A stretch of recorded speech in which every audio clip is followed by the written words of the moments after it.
Hi friends, welcome to stories of Rehu. അച്ഛേ അച്ഛേ എന്നെയും കൂടി കൊണ്ടുപോവോ? അല്ലെങ്കിൽ അച്ഛ തിരിച്ചു വരുമ്പോഴേക്ക് എന്നെ ഈ ചെറിയമ്മ പൊള്ളിക്കും. ദേ ഇതുപോലെ. അവൾ താൻ ഉടുത്തിരുന്ന് ധാവണി പൊക്കി ദേവനെ കാണിച്ചു കൊടുത്തു. ഇല്ല കേട്ടോ, എന്റെ മോളെ ഇനി ചെറിയമ്മ ഒന്നും ചെയ്യില്ല. ദേവൻ സൈഡിലായി നിന്ന ശോഭനയെ നോക്കി ദഹിപ്പിച്ചുകൊണ്ട് അവളോട് പറഞ്ഞു. ആണോ അച്ഛാ?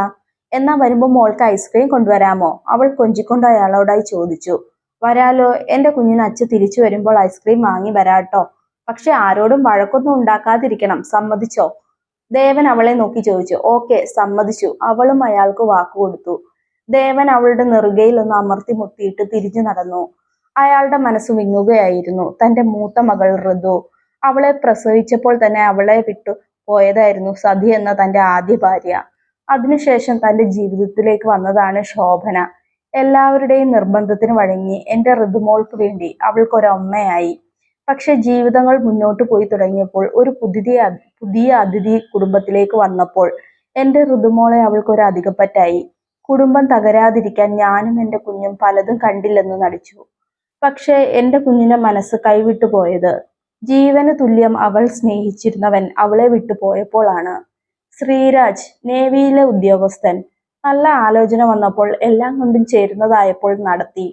ആദ്യം മോൾക്ക് ചെറിയ എതിർപ്പുണ്ടായിരുന്നുവെങ്കിലും അവസാനം ശ്രീമോൻ കാണാൻ വന്നതോടെ ആ എതിർപ്പും പൂർണ്ണമായി അവസാനിച്ചു.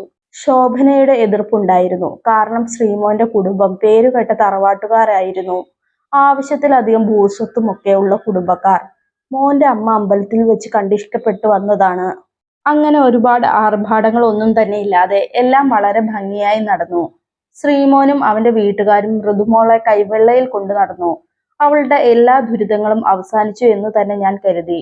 അങ്ങനെ നാളുകൾ കഴിഞ്ഞു പോയതും ശ്രീമോന്റെ അവധി കഴിഞ്ഞ് തിരിച്ചുപോയി. പക്ഷെ അത് വീണ്ടും എന്റെ ഋതുമോളുടെ ജീവിതത്തിൽ വലിയൊരു ദുരന്തം വിതയ്ക്കാനായിരുന്നുവെന്ന് അറിഞ്ഞിരുന്നില്ല.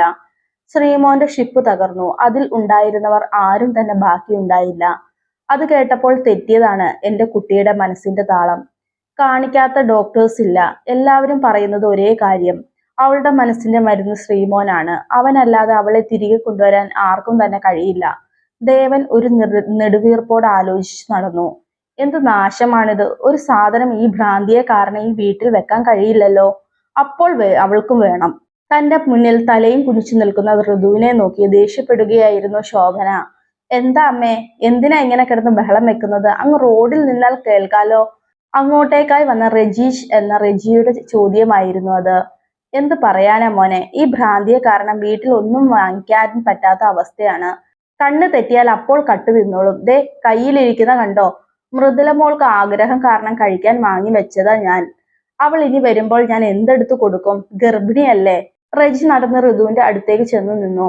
അവളുടെ കൈ പിടിച്ചു നോക്കി.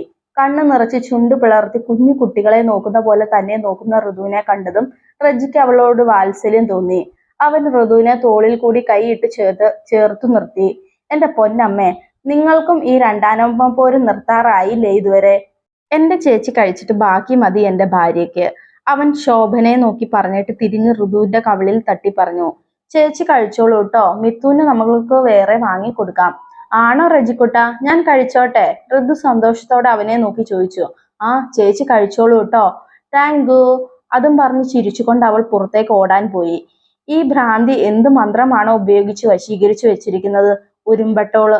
പുറത്തേക്ക് ഇറങ്ങി ഓടിയ വഴിയിൽ ആരുമില്ലെന്ന് കണ്ടതും ആ ലഡുവും വായിൽ മൊത്തമായി ഇട്ട് റോഡിലേക്ക് ഇറങ്ങി ഓടിയിരുന്നു. വണ്ടികൾ ചീറിപ്പായുന്നു. കൈകൾ കൂട്ടിക്കൊട്ടിക്കൊണ്ട് അതിനു നടുക്കായി തുള്ളിച്ചാടിയവൾ. ഋതുവിന്റെ പുറകെ ഓടി വന്ന റജി ഈ കാഴ്ച കണ്ട് വിറങ്ങലിച്ചു നിന്നുപോയി. ചേച്ചിന്നും വിളിച്ച് അവൻ ഓടി വന്നതും അവൾ വാനിലേക്ക് ഇടിച്ചുയർന്നു കഴിഞ്ഞിരുന്നു.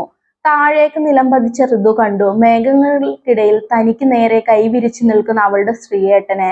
അവൾ ആവേശത്തോടെ അവന്റെ കൈകളിലേക്ക് ചേക്കേറി. നീ ഇല്ലാതെ കഴിയുന്നുണ്ടായിരുന്നില്ല മോളെ, അതാ ഞാൻ നിന്നെയും ഇങ്ങും കൊണ്ടുവന്നത്. ശ്രീയുടെ വാക്കുകൾക്കൊപ്പം കൈകളും ഋതുവിനെ വരിഞ്ഞു മുറുക്കിയിരുന്നു. ഞാൻ എത്ര പേടിച്ചെന്നോ ശ്രീയേട്ട, എന്നെ വിട്ട് ഒറ്റയ്ക്ക് പോയില്ലേ? ശ്രീയേട്ടൻ അറിയില്ലേ ഏട്ടനല്ലാതെ എനിക്ക് വേറെ ആരുമില്ലാന്ന്? അച്ഛൻ പോലും എന്നെ സ്നേഹിക്കുന്നതിന് പരിധിയുണ്ടെന്ന്. അറിയാം മോളെ, നീ ഇല്ലാതെ ഈ ശ്രീ ഉണ്ടോ? ഋതുവിന്റെ മാത്രമല്ലേ ഈ ശ്രീരാജ്. നീ ഇല്ലാതെ ഞാൻ പൂർണ്ണമാകുകയില്ല.